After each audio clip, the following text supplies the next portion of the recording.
with its first ever national championship. The Hogs are bringing home the trophy. Look at the train in the background, all these symbols of science as the way into the future.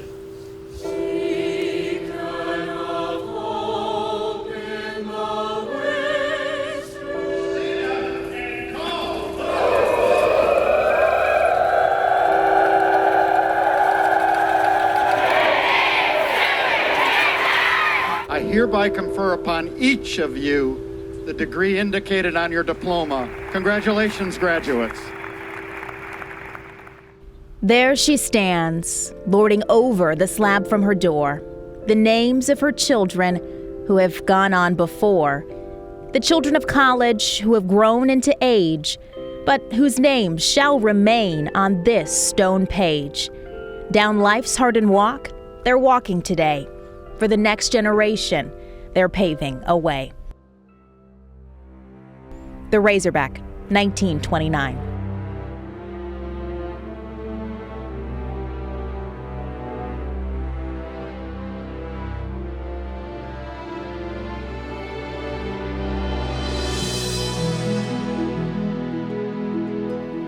If this walk could talk, the stories it would tell.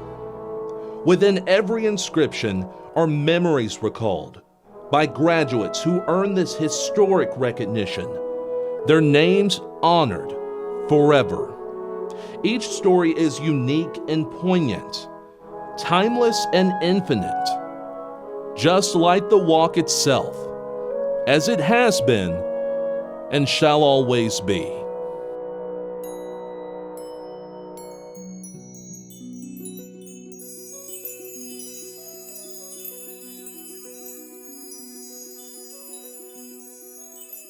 We believe that paradise lies just beyond the gate.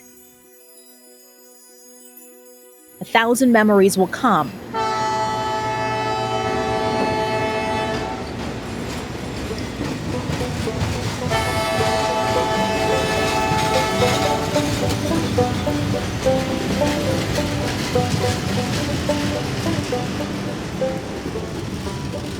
As you come up from the south, over the Frisco, and a whirl along the Ozarks, you come at last to a region prettier than you had thought our state could boast. Suddenly, the train turns out of a narrow alley, and instead of mountains, you see a broad plain where all is life, and far off in the distance, set like a crown upon a rounded hilltop, the University of Arkansas.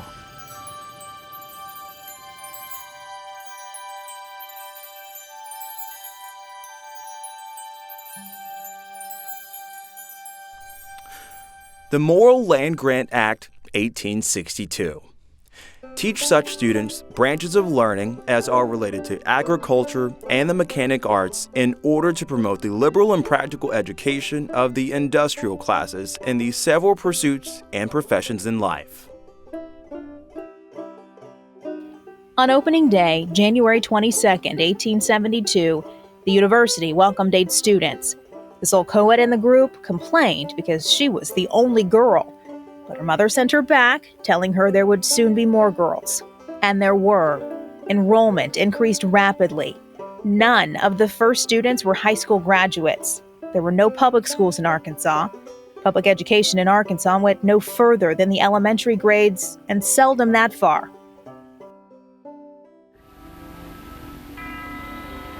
A great university is love, wisdom, strength.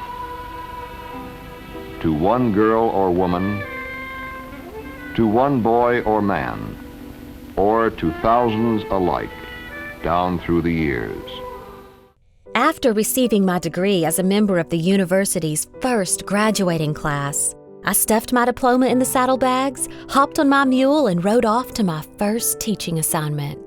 Mary Antoinette Nettie Barnett, class of 1876. The university graduates students prepared for practical work in scientific agriculture, in engineering, electrical, civil, and mechanical, or makes them practical chemists, geologists, botanists, or entomologists. The laboratories are equipped with modern apparatus for work in 7 different sciences and are among the best in the South. There are full courses in 7 different languages besides English, in mathematics, logic, and astronomy, in the various natural and mental sciences, in history and pedagogics, economics and sociology, in music and in art.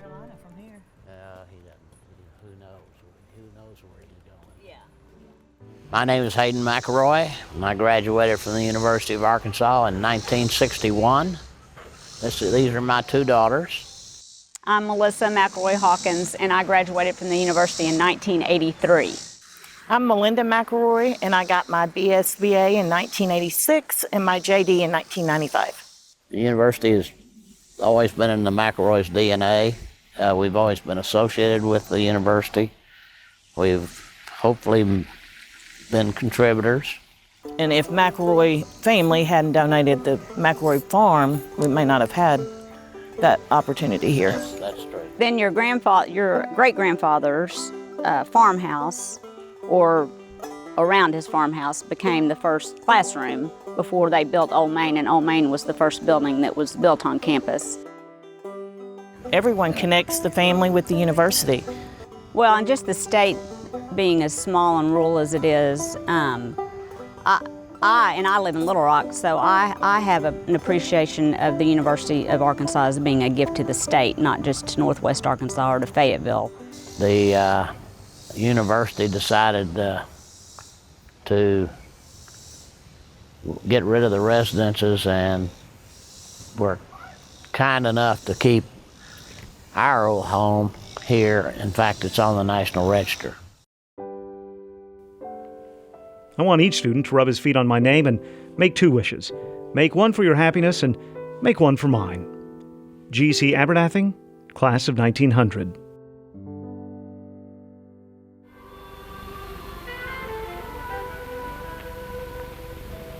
The names of graduates are inscribed in concrete in the famed Senior Walk. The very earliest were born before the Civil War.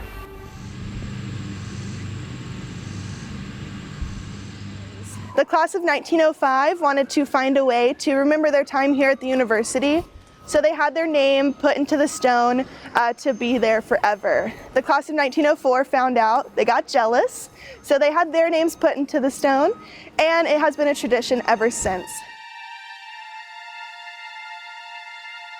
The senior walk. To the freshman, it is a white strip in the distance. To the sophomore, it is a novelty. To the junior, it is a goal. To the senior, it is the highway to success. Dorothy Ann Brewer, class of 1937.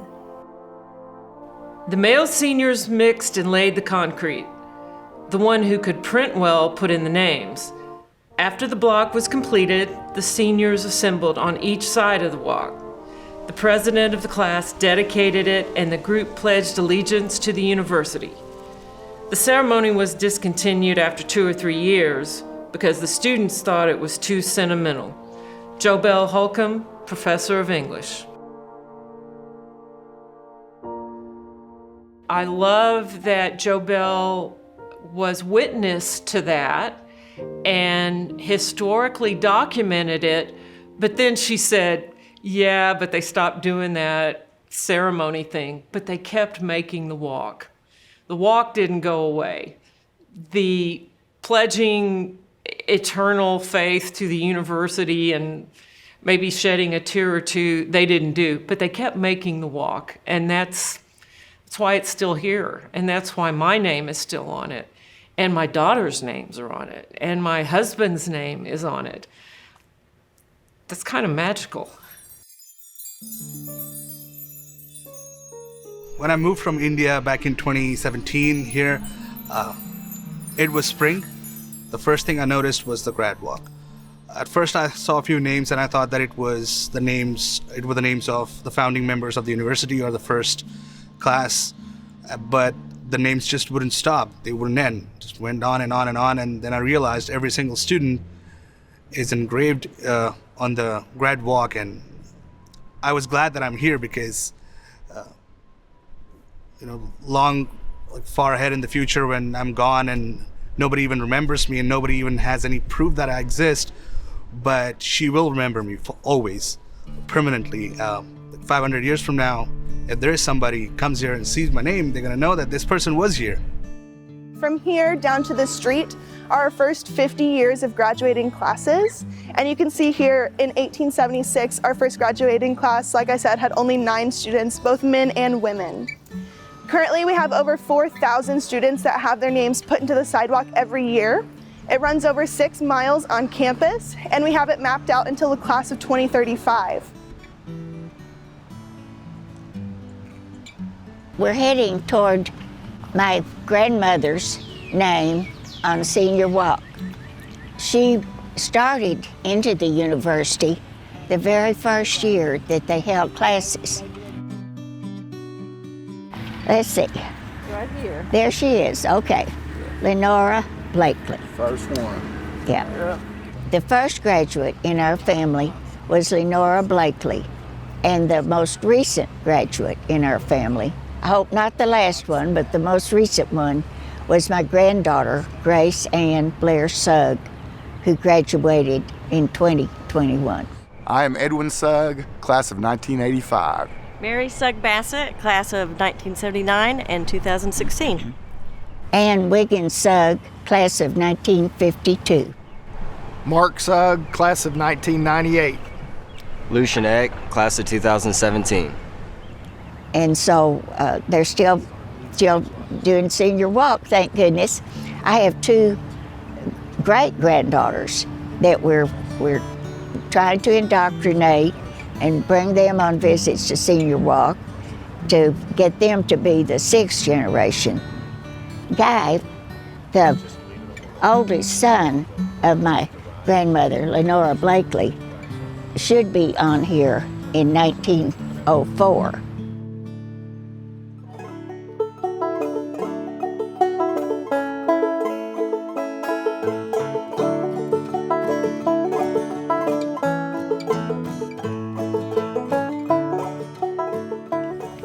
When it was still Arkansas Industrial University, 4 stagecoaches a day and an enrollment of 8 characterized the budding personality. For the students in the early days, life was simple and discipline strict. Most of the out-of-town students lived in private homes in Fayetteville, paid $12 to $15 a month for board and room, and were treated almost as family members. Everyone walked to and from school. Professor Robert A. Leffler, the first 100 years. I am Charles Leffler. I graduated from the University of Arkansas in 1984. I'm a professor emeritus of the Walton College, and my father was Dean Robert A. Leffler of the law school.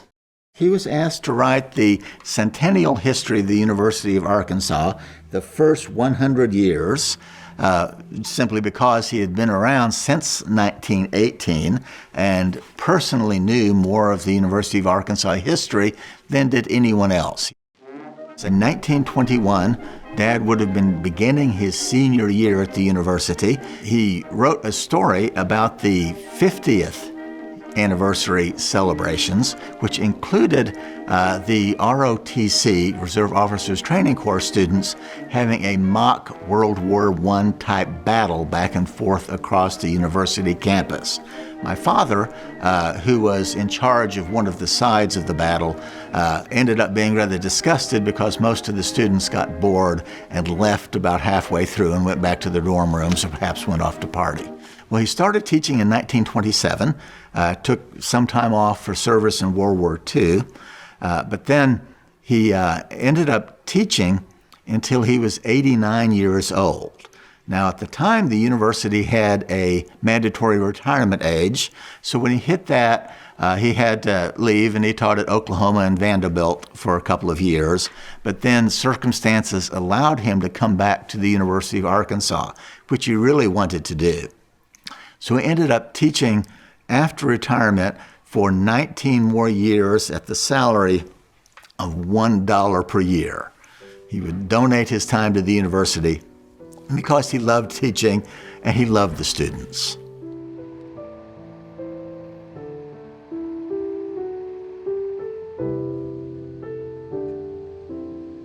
started every class by pounding on the desk 3 times, and as was their tradition then, when he called on a student, the student was supposed to stand up to answer the question and could not sit down until the professor gave permission. It gives me something to smile about whenever I drive by and look at it. I'm proud of him.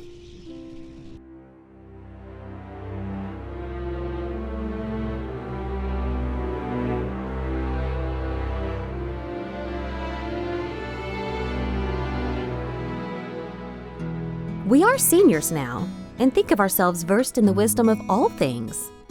As the time draws near to our obtaining that much-coveted sheepskin, we begin to lose confidence in ourselves and to wonder if the battles of life are what they're cracked up to be. We are so uncertain of the future that we almost wish for one more year's respite. Catherine Vaux, Class of 1897. The student life of a university is the most interesting feature in it. Indeed, that embraces everything. It is reasonable to suppose that in a body of as many as 600 students, there are some of all kinds. We have them here.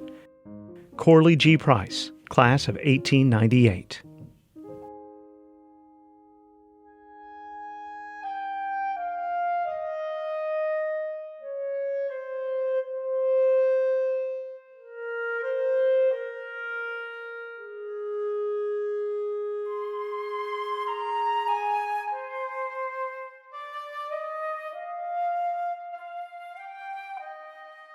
The health of the students is excellent. Every precaution is taken to guard against disease. This year, it's expected that the total enrollment will be something over 900. The average expenses of a student are not more than $250 with board at Buchanan Hall, or $300 in town. And at this rate, a student can live well.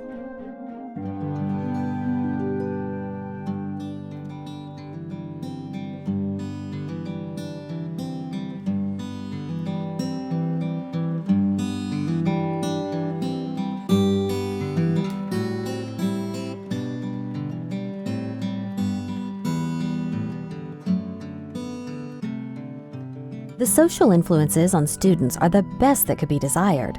The town is strictly prohibition, so no danger can come from that source. The faculty does not object to a student's having all the fun she wants, provided she gets her lessons and acts like a lady. Indeed, some of the faculty, if you'll excuse our speaking of it, seem to enjoy a good time themselves every once in a while. But after all, it takes something more than a faculty and a few lecture rooms to make a university.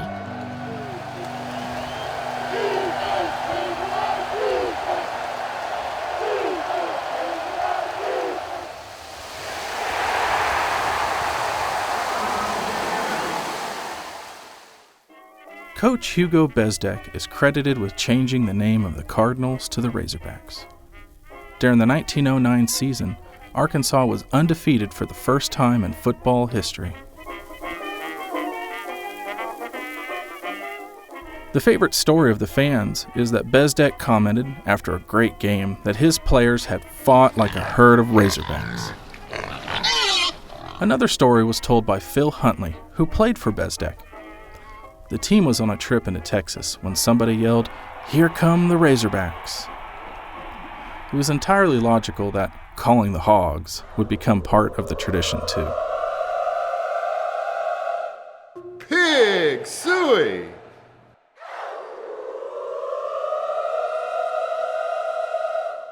Pig suey!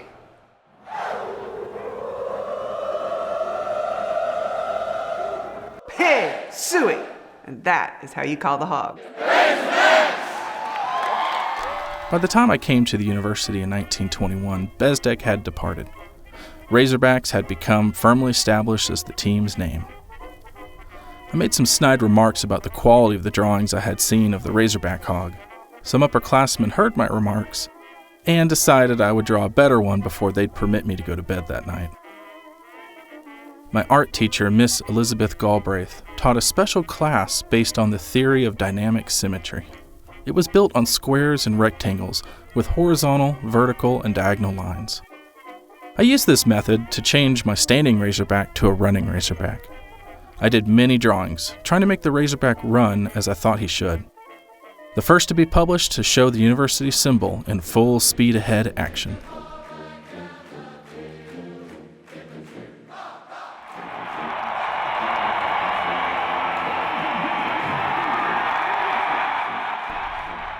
Tall tales are still told about him, and his sterling qualities of courage and independence are much praised.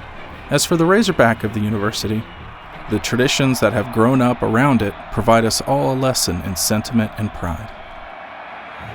Go Hogs! Go Hogs! Go Hogs! Go!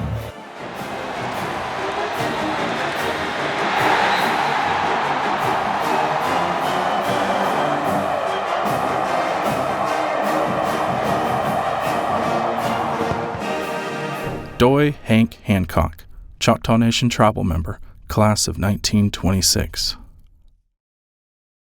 You're a part of a very elite group as a Razorback alum. You could be walking in a grocery store in, I don't know, South Carolina, let's say. You could be wearing a hog shirt and somebody could shout out "Woo Pig."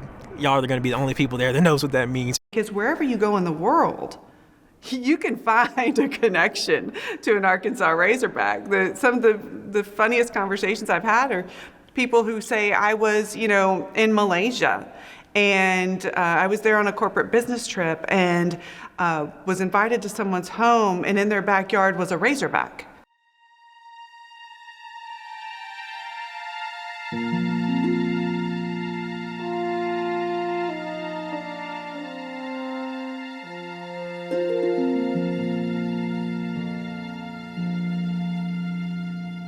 What is a university? A place where all ranks and conditions of society may come to partake of knowledge in the discovery. A place for the gathering of individuals aflame with a desire to extend the boundaries of natural science or to search deep into the humanities. A place where the technique of the professions may be learned and high character developed. A place where prevails freedom of thought and the right to speak the truth. These are the ideals of the University of Arkansas. John C. Futrell, President, 1913 to 1939.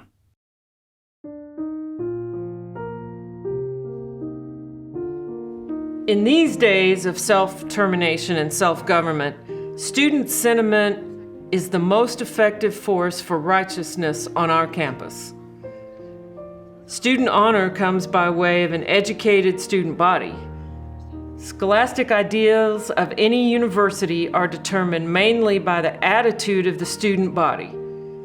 Administrators may guide and direct, but they cannot coerce. Martha Reed, Dean of Women. A blue haze hanging over the valley, Arkansas, and the Ozarks. A flicker of sunshine, a wisp of a cloud. The blare of a trumpet, the whine of a saxophone. A crowd of students hurrying by.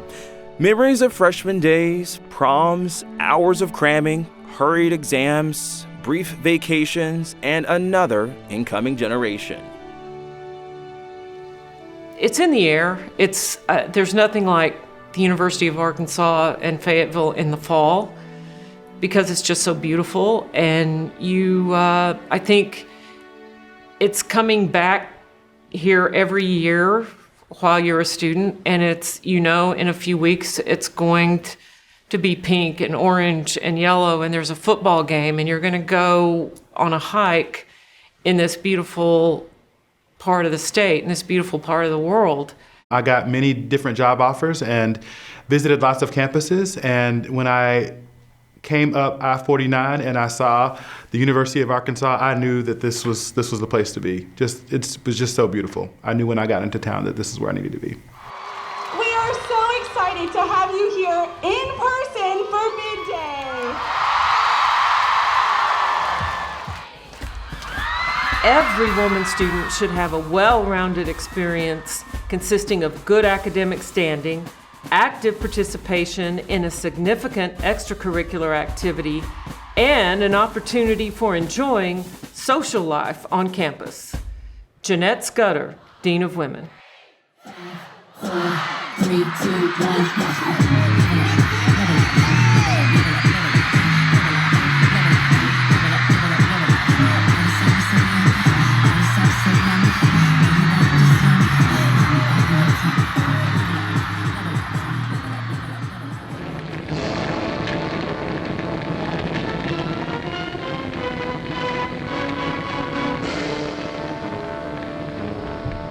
Yesterday, December 7th, 1941, a date which will live in infamy. It was a hushed and thoughtful group that gathered around the radio in the Union Lounge on December 9th to hear President Roosevelt make a formal declaration of war. No matter how long it may take us to overcome this premeditated invasion, the American people in their righteous might will win through to absolute victory. Many students had brothers in Pearl Harbor, cousins at Hickam Field, friends in Manila. The first excitement was soon to die down, but there remained constant reminders that we were fighting a war. Around 100 men left school to join the armed forces. Second semester enrollment dropped twice the usual amount, leaving a total of 1,760 persons on the University of Arkansas campus. New defense courses appeared on the curriculum. Classes in explosives also proved popular. Instructors competed with the clicking of knitting needles as industrious girls turned out sweater after sweater for the cause. The university now has the twofold function of preparing people for leadership in the war in which we are now engaged and convincing them of the importance of being prepared for leadership in a post-war world as well. Jeanette Scudder, Dean of Women. The tasks we were called upon to perform have been difficult. Long hours, day after day, to coordinate our military and civilian educational programs. And our faculty, greatly depleted by the departure by many members for the armed forces, shouldered heavy teaching burdens. The university remains at the service of our nation, ready to assume any task that will continue to winning of the war or aid returning service men and women. Dr. Arthur M. Harding, President, 1944.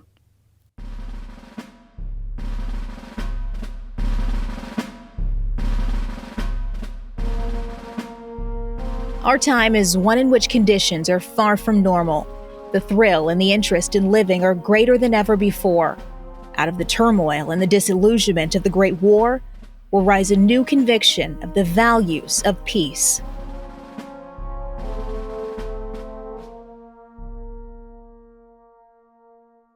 We can only imagine what the future holds for the University of Arkansas. The university for me is home. It's a place where I arrived here from Texas in 1999, but I never imagined that 2 decades would pass and I would be here and I'd build a career here. And it's become, home. It's become a place where I've had, numerous experiences with students, faculty, and staff, and opportunities to grow and learn and develop. Silas Hunt decided to make the great try. He gladly accepted the responsibility in his desire to blaze a trail in Arkansas education for his race. Robert Leffler, Dean of Law. Beginning in 1948, February of 1948, when Silas came, all of his classes that semester he was taught separately. Had separate professors for his particular classes. They looked long and hard to find the right person to whom perhaps there would be less objections. And in Silas Hunt, who was a World War II veteran, he was wounded. He was in an engineering battalion and wounded during the Battle of the Bulge. Of course, happened during the winter of 1944, and he was severely wounded and lay 2 days out in the snow before he was found. And Dad was of the opinion that perhaps his war wounds contributed to his early death from tuberculosis. He was required to eat his lunch down in the boiler room and would have been alone had it not been for Jeanette Scudder, then Dean of Women, who would take her lunch and go down in the boiler room and have the company of Silas Hunt, and then he would have her company as well. And then in September of 48, Jackie Shropshire came. And Jackie had all of his classes by himself. But they called themselves having an experiment, moving him into one or two classes. And the first class they moved him into, they put him behind the proverbial rails. Shropshire was placed in the front corner of one of the rooms with a small wooden railing around him. After one day, the railing was taken down, the dean giving public relations as the reason. Robert A. Leffler, professor of law. The truth, which until now has not been publicly revealed, was that Dad was horrified about the existence of the railing, which he had not known about beforehand. So that night, he came back to school and let himself in and brought a handsaw and cut down the railing, and he hid it in the dean's bathroom for the rest of the week, which he could keep locked, and then came back down the weekend where he could smuggle it out and brought it home and burned it in our family fireplace. And today we'll be starting our tour at Silas Hunt Hall. So, a few things about Silas Hunt. He was the first African-American student led into the law school back in 1948. So I feel like this is a very fitting starting point to see where we all started. What you're seeing today began in a class that I taught this past fall.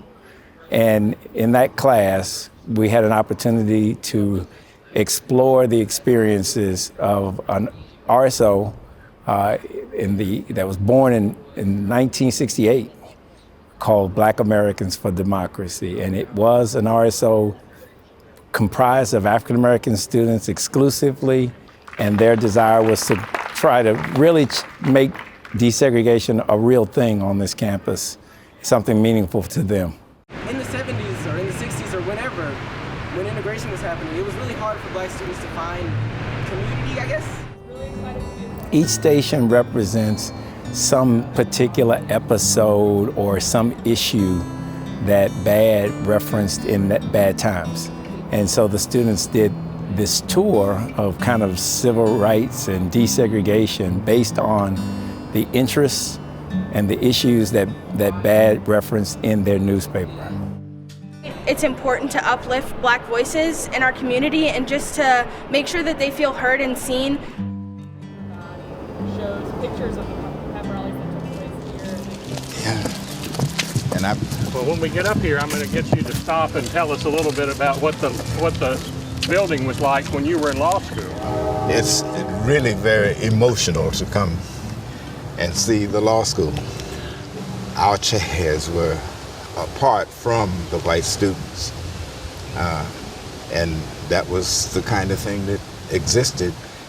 Things were moving now, let's face it. I'm not saying that all was that negative by any means. We had some positive things happening by virtue of our being able to get to know some of the fellows in particular. This was a Southern law school without the encouragement of court order, deciding to move in this direction. Now, clearly there were challenges there. I mean, Silas Hunt and his being taught in the basement and those kinds of things. But eventually, you're working through all of that. And at least, he's in the law school and he's enduring this. And then you've got others who join him. And over time, you're making straight the way. It was something that I saw as a way of putting myself in a position to at least have a hand or role in attacking and fighting discrimination and segregation. I feel good about my having been here and the pioneers. Each of us, of course, has been able to be of benefit, if you want to say it in that fashion. All of it wasn't easy by any means, but we were there, and we were there with things to do to make things better. The expression, what is the use in living unless it's to make the world better for those who come after you?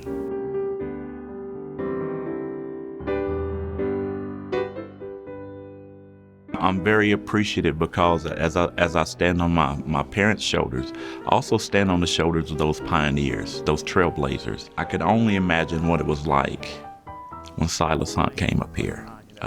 Not just campus, but the community in which you reside. I'm Ron Rainey. I'm a professor in agricultural economics and ag business. So I'm a 3-time graduate from Little Rock, Arkansas. I also said that membership has its privileges too.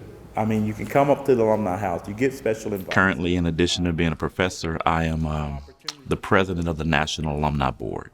The $1,000 Humanitarian Award to Dr. George Washington Carver, renowned Negro scientist. I am not sure that I am worthy of this splendid citation. But I was sitting in a class one day, and I think it was Dr. Longer, and he was talking about one of the greatest scientists of the 20th century, and he's talking about George Washington Carver. And it just made me just a sense of pride there that, wow, there's a recognition, even though I'm at a predominantly white university, there's a recognition of that excellence. And it made me want to be a part of that excellence.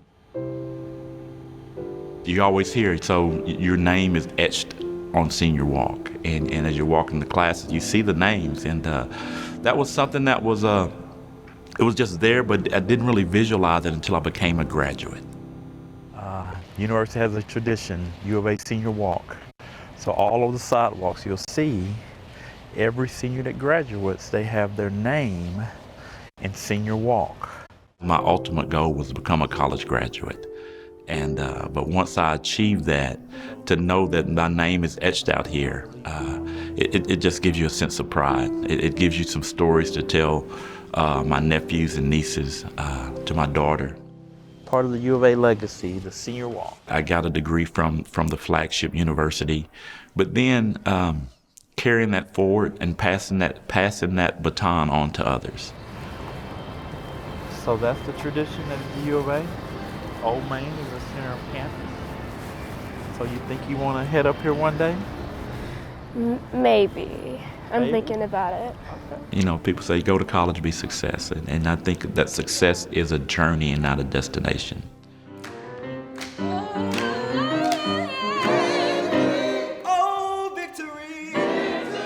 The U of A represents progress.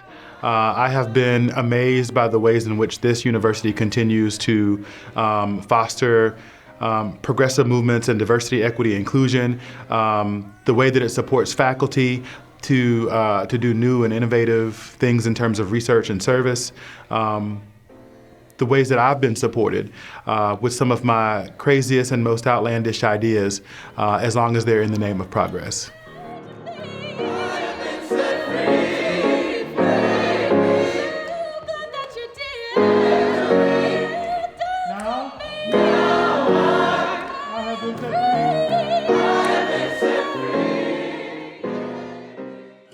Legend has it, if a fellow persuades a girl to sit on the stone with him, he's entitled to a kiss. The same deal applies to girls. Over here on the left, we have Spoofer's Stone. It's a really sweet story behind it. During construction of the building, one of the carts broke and a piece of limestone landed there, and it has stayed there ever since. It has been a meeting spot for sweethearts on campus, and often a lot of students will get engaged here at Spoofer's Stone, so it's just really sweet. Yeah, it is the right course class. It took several days and numerous trips to the bookstore to acquire even the minimum amount of lab manuals, texts, theme papers, economic outline maps, and other ridiculous paraphernalia that professors believe to be so absolutely necessary for their courses. It seemed only natural to live from Saturday to Saturday, and no one could quite understand the professors who were worried about a recession and risks and the things professors always worry about. There were all kinds of parties. A few cynics said some were better than others, but who ever heard of a bad party? I don't consider blindness a disability. I consider it an inconvenience, but I just went ahead with doing what I did. I joined a fraternity, and got into student politics, and so I can't say I was well known, but I'll tell you how well known I was. I ran for the student body president, and I was third in line of three in the election. I had her all the way through the university of my undergraduate studies, and she was with me when I ran for the student senate and when I ran for the student body president and other things that I did. Wherever I went, she went. Except that at 5 o'clock at night, she decided to go home because that was feeding time. And wherever I was, she stopped and would turn and head towards home, and there wasn't much I could do about it.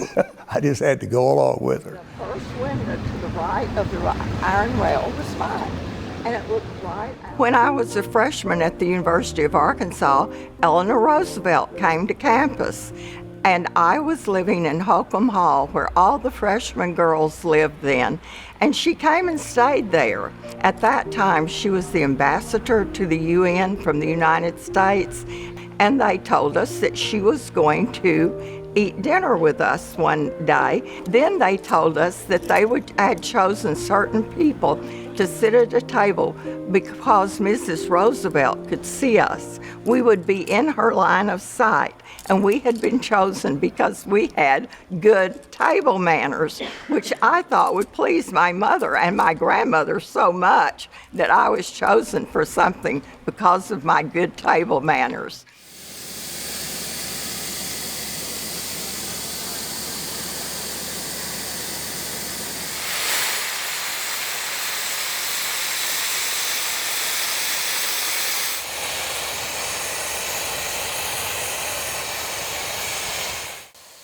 Tradition, like society's cookie cutter, stamps out the names of James, Mary, John, and graduated cement. Education comes in sharing the journey. Here, we're this together. Come on. Come here. Get there.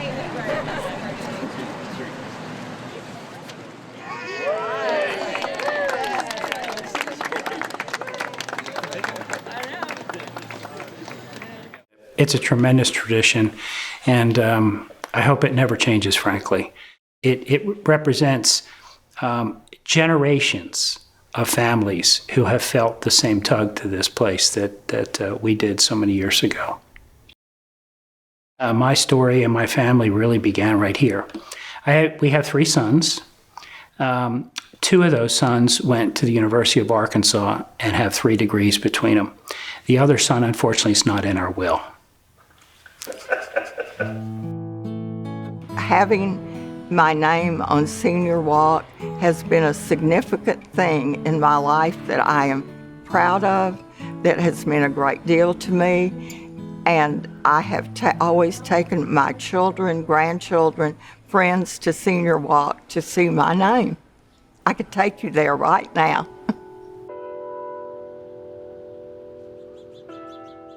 My name is David G. Davies. I'm on Senior Walk 1970 and 1972, and my family has something in the neighborhood of 30 plus names on Senior Walk, starting in 1894 and 1896 with Lila and Hadji Davies. One of those ended up being a faculty member teaching English, and the other was in the first pledge class for Chi Omega. My aunt's husband, William Cravens, Aunt Caroline's husband, is also a graduate of the university, but I think it cost $2. And so while he ended up being vice president of city service, I don't think he had $2 in 1935.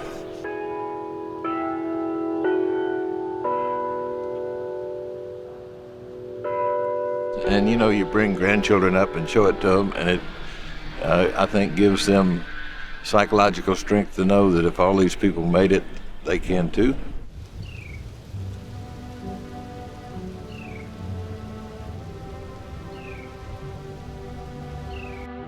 And it's something, where else can you go and show the grandchildren the names on a senior walk? There are no other senior walks. And I would bring my roller skates, which were the kind that had the little key, and I would get out there on Senior Walk all the way up to the top to the start of Old Main, and strap them on and skate all the way down with my pigtails flying to the bottom of the hill, take them off, walk back up again, and I would do that over and over again. And sometimes I would stop along the way and look at all the names on Senior Walk. And, you know, at the age of 6 and 7, I told Mom and Dad, I said, I want my name on that walk, and I want to come here. In terms of history, the seasons pass swiftly.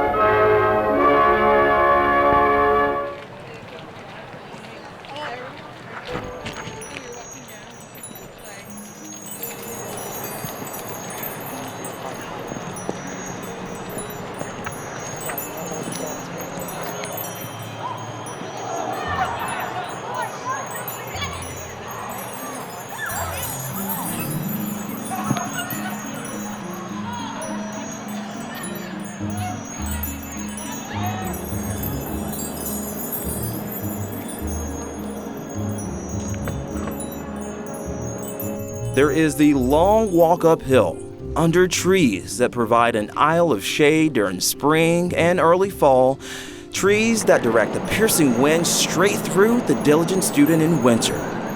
Damn, the wind. To its students, the university is primarily a place of learning, a place which offers expert instruction in fields and careers that are diverse and truly representative of our times. So you know me. I like to teach with analogies. You need one more analogy from me. We have several. Snow globes and lava lamps and purple unicorns and Mexico. Finals are a sort of judgment day. For some students, the final is the first class session they've attended. Professors must delight in seeing all the new faces. We have some incredible faculty here who I know could go anywhere in a heartbeat. They choose to stay here for a variety of reasons, and I have to believe it's because of the way that we view education as being the highest priority of the campus. But in its essence, this institution is about people and helping them reach their dreams. I think that there's the reward is in of itself that which provides you with some degree of inner feeling of satisfaction, knowing that you've helped someone in some way. And I have wanted to do that over the years with my students, encouraging them, helping them to figure out ways to reach their dreams and their goals. I see my role as developing students to succeed in not just in the classroom, but in society. All that I do is to help them to be prepared to work in the real world and thrive. The students' success was what was most important. And it wasn't about the professor or perhaps even as much what I was teaching as it was making sure that the students succeeded. And to do that, one has to make classes interesting as possible. And I'll admit that making a accounting class interesting sometimes was a bit of a challenge.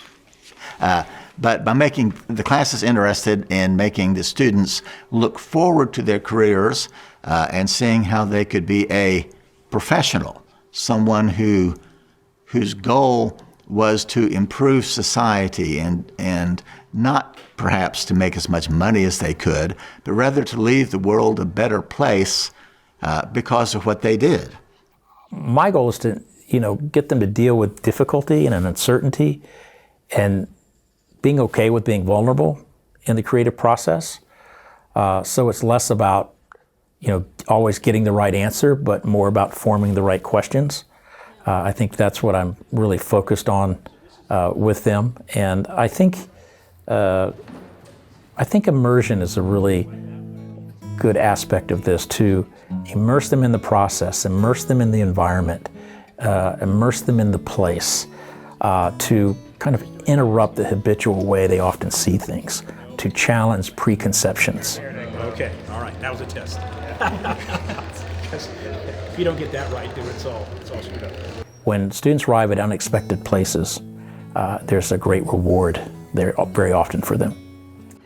What if it came and slipped up and over, right, in the way that he's kind of trying to bridge over, you could actually come up and cantilever part of that. There are those who believe that our role as a teacher is to simply fill the vessel. One of the things that attracted me to Arkansas was during my interview, the faculty that I talked to made it very clear to me that they do not ascribe to that philosophy, that our job is to meet the students where they are, and students come from across this state with a variety of educational backgrounds, and our job actually is to get each of them to the stage for commencement. Individuals have different levels of ability, different motivations, and those who come here and stay are people who are determined to make it often, and they have circumstances that allow them to achieve their goals, and often they come to see this place as home. This is your university. This is your university. You have as much claim to it as anybody else. You try to work and make it all that it can be. So I was fortunate enough to have this small department where I could find a home. And even within that, the Traveler and the Razorback, where I just hung out all the time. I would be in Hill Hall all hours of the night working on stuff. It was about 6 o'clock in the evening, and I was walking across campus. I just passed the Greek Theater, was walking on the sidewalk headed toward Hill Hall, where I was going to study. And a person passed me, a guy passed me. And I didn't recognize him, but I didn't think anything of it. But as he passed me, he said, "That building is on fire." And he pointed to Hill Hall. And I looked at it and saw smoke coming out of the building, and I immediately started running to the building. And by the time I got close to the building, there was a woman in front of the building. She said, "Hill Hall is on fire." And I said, "I know." And I ran in, and I ran up 2 flights of stairs to the Traveler office where I was headed in the first place. And I could see fire coming from underneath the door. Ran across Maple Street, beat on the door of the Tridell house, and they opened the door, and I said, "I got to use your phone. Hill Hall's on fire. We got to call the fire department." And then I came over to Hill Hall to see what was going on. And of course, walking in from that side, we could see the flames had already begun to go into the sky. The roof was well afire, and a crowd was starting to gather all around the building. It was just a shocking sight to see it. There was a big difference between those of us who worked and studied in the building and those who came to watch the fire, ultimately calling the hogs. It's sort of like a bonfire. They viewed it like a bonfire, and we viewed it like our house burning down. Anytime that some large chunk of the roof fell in, or some part of it fell off the side of the building, that seemed to spark the hog calls. One of the proudest moments of my years at the University of Arkansas was the first time I held that copy of that November 12th, 1969 paper, knowing that that fire had just occurred a few hours ago, and we had that paper printed and distributed on campus. The day after that, we followed up again with the next news, talking about the firefighter that got hurt, the policeman who got hit by a car, right, all while they were responding to that fire. One of my responsibilities was to be faculty advisor to KUAF, which at that time was a 10-watt student radio station known as the 10-Watt Wonder. And I'm at home listening to KUAF and enjoying the music, and all of a sudden the DJ comes on and he says, he sounds a little bit panicked, and he says, "Well, there's smoke coming into the control room. I don't know where it's coming from, but we're gonna go down rocking. here's Leonard Skinner.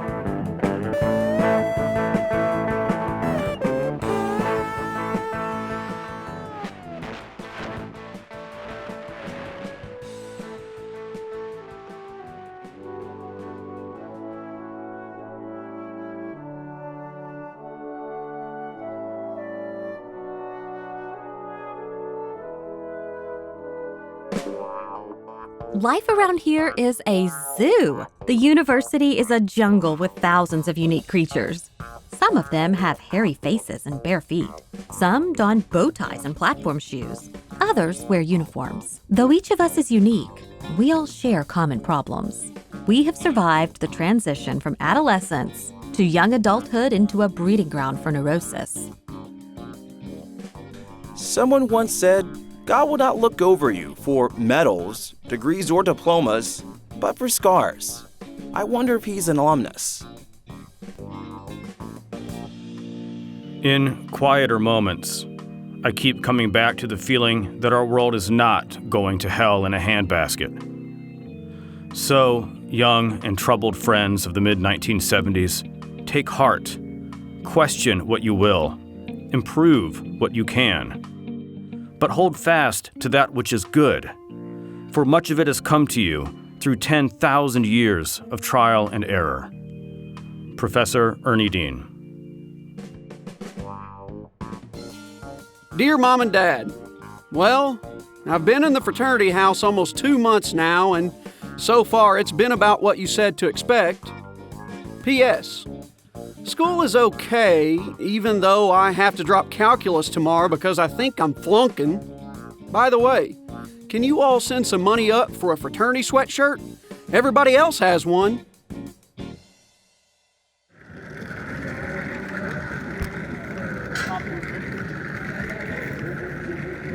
What is the best part of college life? Being 4 hours away from my parents. They're close enough when I need them and far away when I don't. Been waiting to be here. Why? I'm ready to get away from these two. That is not nice. Well, you know, sometimes just the truth hurts. Where are you guys from? Austin, Texas.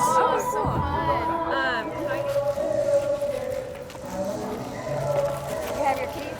Careful, there's precious cargo in there. What's in here? All my clothes.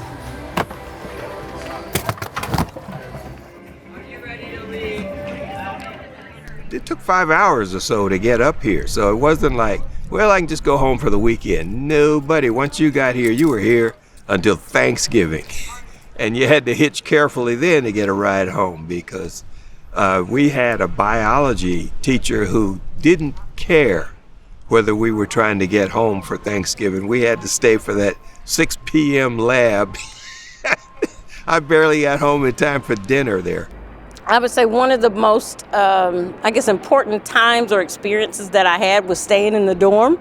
I'm the only, girl in my family. I had 2 brothers, and I always had my own room. So when staying in the dorm, because my mother was adamant about me staying in the dorm and not being off campus, I was able to cultivate a lot of friendships that I still have today, living in the dorm.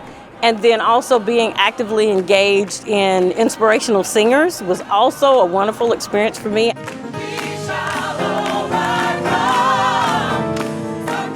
I still have friends that I can still connect with today because of my involvement with inspirational singers.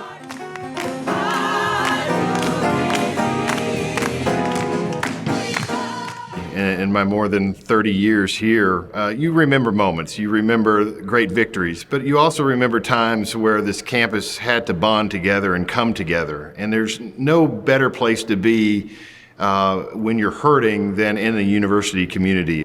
I think of 9/11 and being on campus when we all didn't know what was going on, but the university came together. And I think in those times, you see the university and support that maybe you didn't quite notice was there before.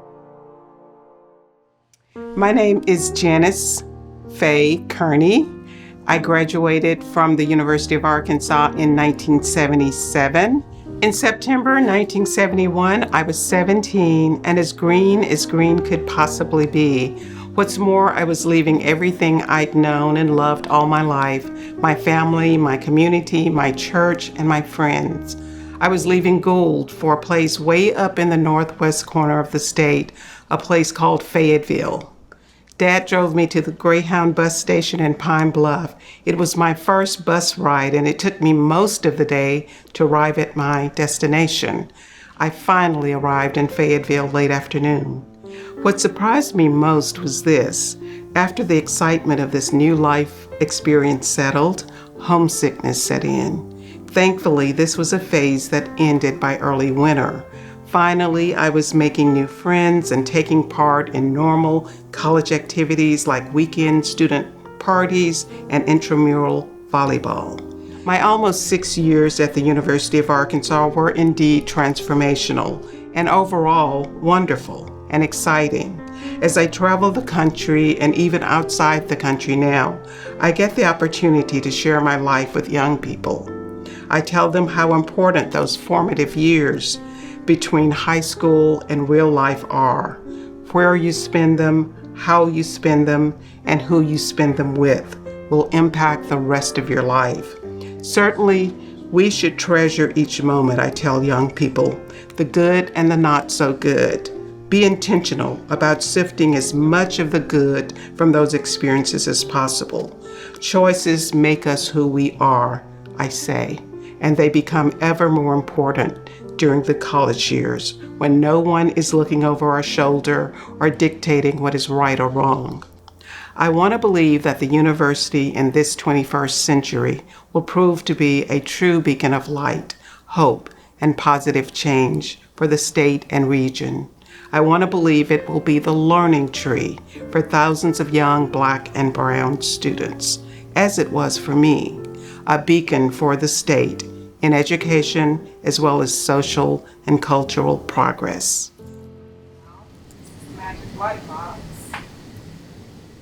I'm originally from Gould, Arkansas, located in the Delta, Southeast Arkansas, and the University of Arkansas was always a dream for me. I came to know about the University of Arkansas through Nolan Richardson, watching 40 Minutes of Hell, and I'd never seen someone bring a state together, bring people together, bring the country together, and to watch him win a national championship was phenomenal. I consider the University of Arkansas honestly to be a place of opportunity. I am here because I want to study triple-negative breast cancer. I grew up with my grandmother, and she talked a lot about her sister that died of breast cancer. And so my dream was to have a research lab where I could study the disease and possibly find a cure. So that's one reason I'm here. The second reason I'm here is because I want to help people like me, that my story won't be a unique story, that there will be more people like me from my neck of the woods, from Southeast Arkansas, that'll attend the University of Arkansas to pursue an undergraduate degree or graduate degree, and that they will have the opportunities like I've had to reinvest in the community and to elevate it.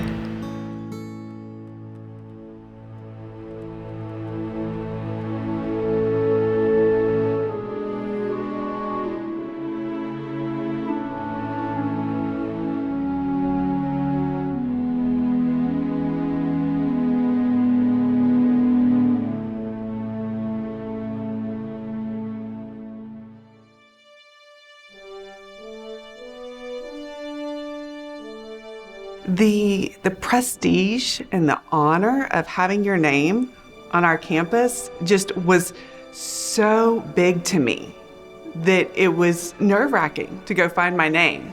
So it was actually 10 years after I graduated that I walked back on campus, and I went for a walk on campus was what was happening. I just went out and I'm like, today is the day. I am going to go find my name. And I found my name, and like everybody does nowadays, I took a picture, posted it on social media, and I almost cried. I was so relieved my name is on Senior Walk. Freshman year, we carried all our books to every class and didn't skip a page of reading. Sophomore year, we partied way too hard and laid in the Greek theater in lieu of sitting in class. Junior year, we prepped for the LSAT and the GRE and couldn't wait to graduate. Senior year, we got a little restless.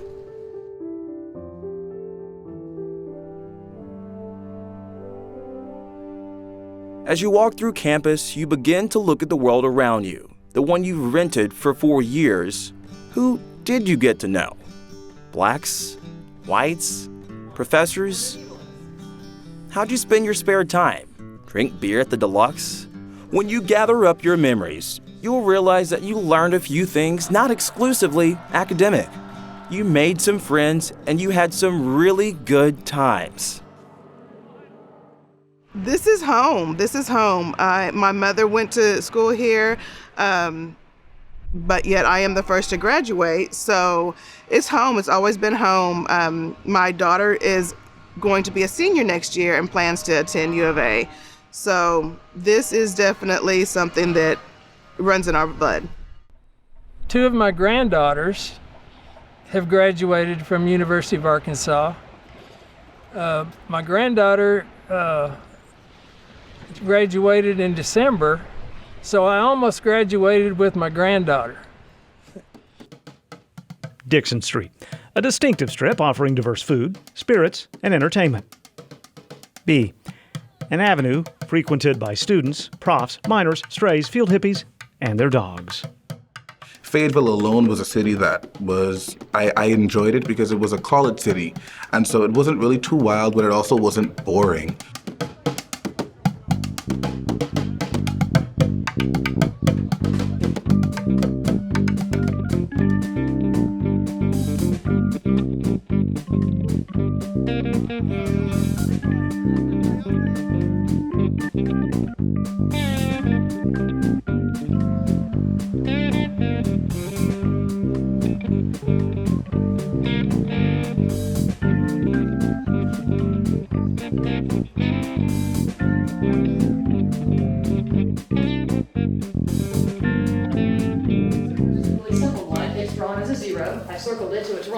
So that means it's supposed to be what?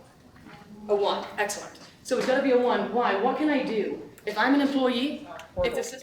Right. Well, one thing that I thought was really cool is that the bishop at the time, So, Mokisha has assisted me this morning, and she has laid the hearts on top of your tray with...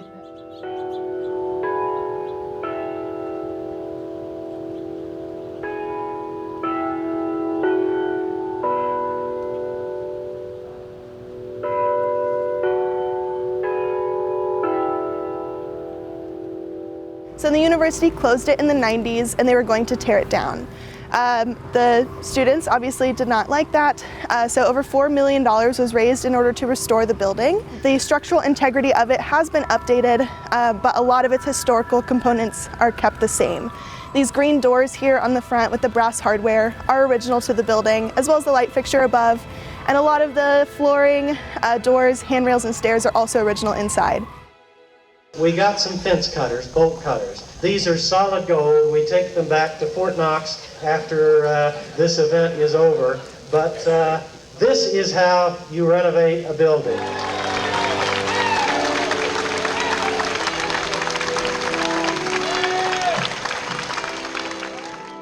I thought the lawn of Old Main was my household playground. It's where I played. My father would bring my brother and I think it probably leads to where I became a scientist, take me up to the 4th floor museum and walk around the museum and see the anthropological exhibits and the geological exhibits. And to me, Old Main was the Smithsonian of Arkansas. This is where all of the knowledge of the world resided, was up here on our hill. We came to the University of Arkansas defined by the identities of our families and shaped by our childhood dreams. We look forward to what our futures might bring. We called the hogs at every sporting event. We pulled all-nighters in our favorite study spots. We made new friends who became family. Through it all, we became Razorbacks.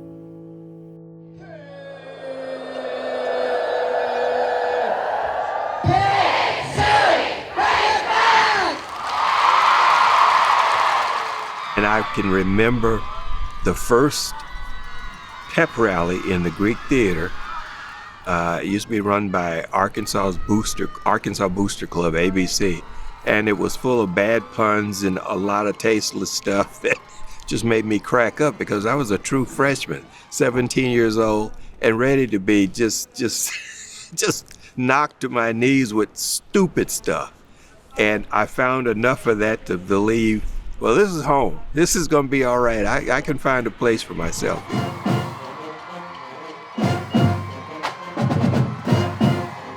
It's like the call of the wild when the Razorback band begins to play. Hundreds of loyal fans scream at the top of their lungs and dance wildly at the sound of a bass drum. Pep rallies provide the perfect stress release. They allow students to demonstrate just how much being a Razorback means.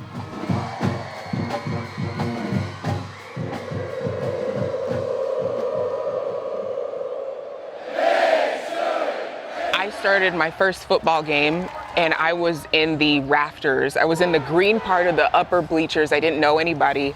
I was crying because I realized I had no friends and I had just left and I was like, I have to do better. I have to really apply myself. And the way that the university ended for me was I was actually on the sidelines interning for athletics, and I was in the background of the Joe Adams play, the punt return against Tennessee.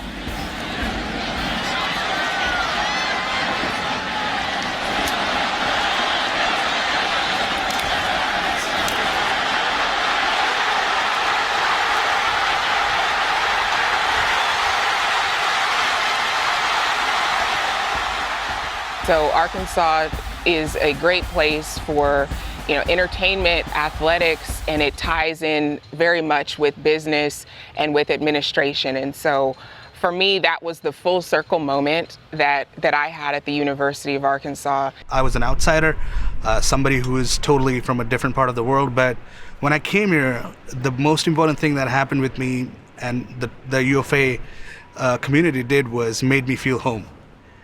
And now that I'm graduating, I was so eager to graduate since I came here, but now that I am, I'm really sad to leave this place. I'm here even on the weekends, even during the summer. I just can't get enough of this place. I've seen students come from all walks of life and walk through the doors and walk across our campus and graduate successfully. Students who didn't think that they had a chance to go to college, students who didn't think that they could graduate, students who may be first-generation college students getting bachelor's degrees and master's degrees and PhDs. And so it's been amazing to see these students who came here as individuals, as frightened individuals, leave here with something much bigger. My story begins in 1997. I was 9 years old. My family and I are from the central part of Mexico, and we walked the Sonoran Desert for about 8 hours. As a 9-year-old child, all I remember is my feet sinking into the sand, being afraid of the pitch black darkness, hearing what I thought were rattlesnakes, and just holding as tightly as I could to my mom, and walking just with faith in her and where we were going. And so lo and behold, we came to Northwest Arkansas because my mom had family here. I'm a first-generation college student, so my first day, like many other students, I was lost. I did not know my way around campus. It felt overwhelming, but it was also exhilarating as an opportunity to be in a place where the next 4 years of your future could define opportunities. ¿Qué tal y muy buenas noches? Comenzamos nuestra sección de noticias de entretenimiento con nominaciones. The best experience I've had was joining forces with other students to start a Spanish television show, Noticias UATV, and we collaborated with students from different departments, from business to psychology, working the cameras to the journalism students being on front. And we became a production crew, and it was fascinating to see us come together and at the end look back at the show and feel so proud and accomplished to leave a legacy or a footprint, if you will, of what our impact could be. So having my name engraved, I cannot wait to bring my little one and show him one day and sit down and next to my name and just talk to him about the stories of how the university helped create the person that I am today.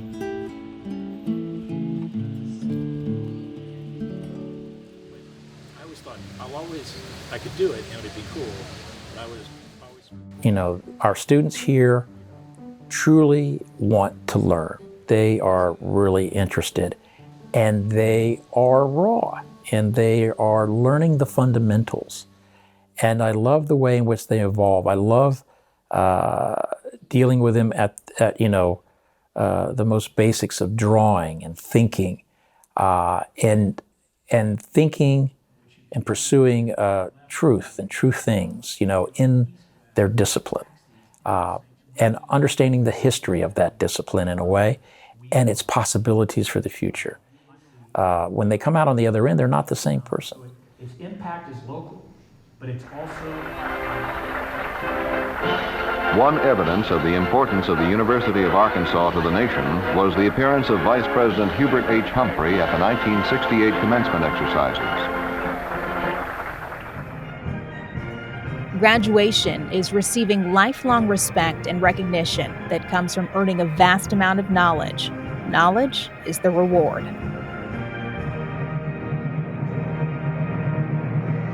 On May 9, hundreds of university students milled about in confusion in the tunnels of Bud Walton Arena as they tried to find their place in line. The buzz of conversation intensified with questions. Which side does the tassel go on? And where are the H's? Filled the air.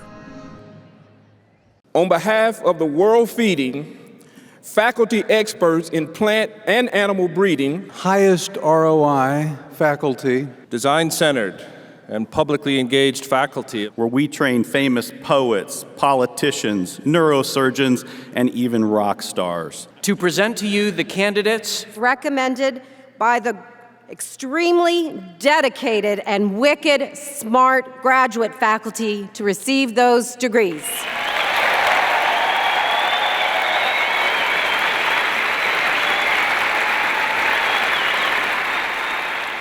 Maybe the best thing about being a faculty member at the U of A and in Fulbright College of Arts and Sciences, when one of your children walks across the stage, as a faculty member, you get to go up and hand them their diploma.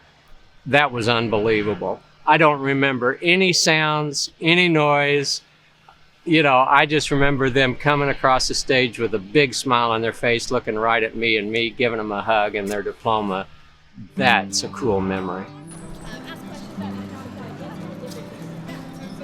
Strolling down Senior Walk, calling the hogs to victory, studying on Old Main Lawn in the warm sun. The traditions that identify who we are were established long before we set foot on this campus, and they will remain long after we graduate and leave this phase of our lives behind. By accepting them as our own, we help to ensure the legacies left by those who came before us will live on for generations beyond our time. I think Senior Walk is so special because it's like a part of you never really leaves the university. Even if it's just your name, there's still kind of your mark that's left on campus. You always have a place to return to. And when you see your name on campus, it can really bring back all the memories of you walking on campus and the random girl you met and the professor that made your experience really special, and all the highs and the lows that have come with being a student. Because that's going to make them mad. To you students who are young and full of hope and vision, we give the problems, and they are many. May you do better than we have done. And when you must pass on your work, as we are now doing, may it be said to the youth of 2036, the next 100 years will be the easiest. Giles E. Ripley, Dean of Men, 1923 to 1936. A quest for higher education and the hurdles that path requires is what united the first 10 students and 8 faculty in 1872, and it's what unites students and faculty today. We all share a common desire to learn more, to have more, to be more. This is the University of Arkansas, and we're making a difference here. This is a university, when I look across other universities, we still live every single day the land grant mission. We do every day what this university was created to do. To be a great university and view us being on the maps, we've got to do more. Now, so what I see as our opportunity in the next 5 to 8 years, a dramatic growth in research. Everything from humanities to STEM, it's going to grow. Well, you know, Abraham Lincoln talked about our country creating a more perfect union. I think that we need to create a more perfect campus. And you know, the goal, we're always striving to live up to the high mission that we've established for ourselves, a high sense of purpose, the values. And we need to continue to do that with not just with words, but with real energy, with real commitment, with practices that and accomplishments that demonstrate that our efforts are not just empty and futile, but are fruitful and productive. My hope for the university in the future is for it to continue to grow in prominence and for it to truly be recognized for what it is, which is, to me, the best university in the world. The university has many moods, sometimes bustling, often serene, with the damp and chill of a campus morning and a heart that makes the outbound student feel he's really not going home, but leaving home.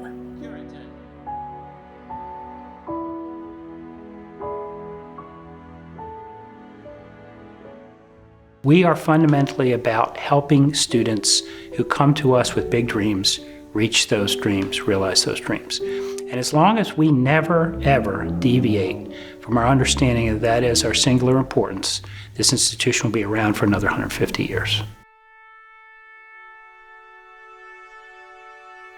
So the University of Arkansas is my school, and I tell all the newcomers, get yourselves some Razorback hats and go yell for the pigs and have fun and be all that you can be and make the school live up to its reputation and promise for doing something. So those are my charges. And so, over and over is the drama of Senior Walk reenacted.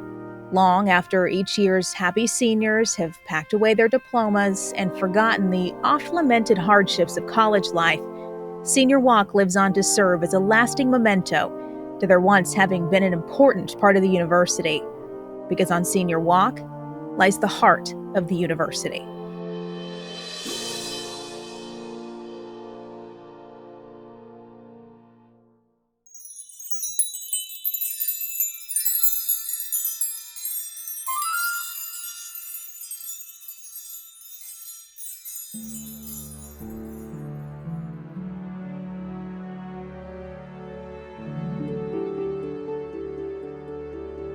I graduated at a time after we had already celebrated the first 100 years.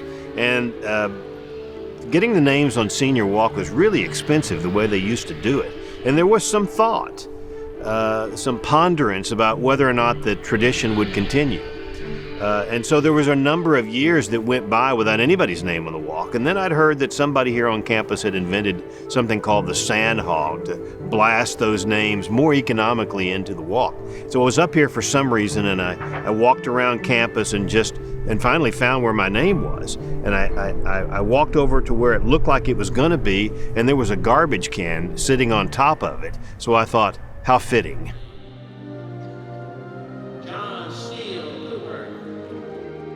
But I started working at the university, making videos, and then there was this program for documentary film in the journalism department. And I said, well, I'm here. I get a discount for school, so might as well. So a few years later, I graduated with a master's in journalism documentary film. And now I've created probably about 5 films since then, and working on one at this very moment.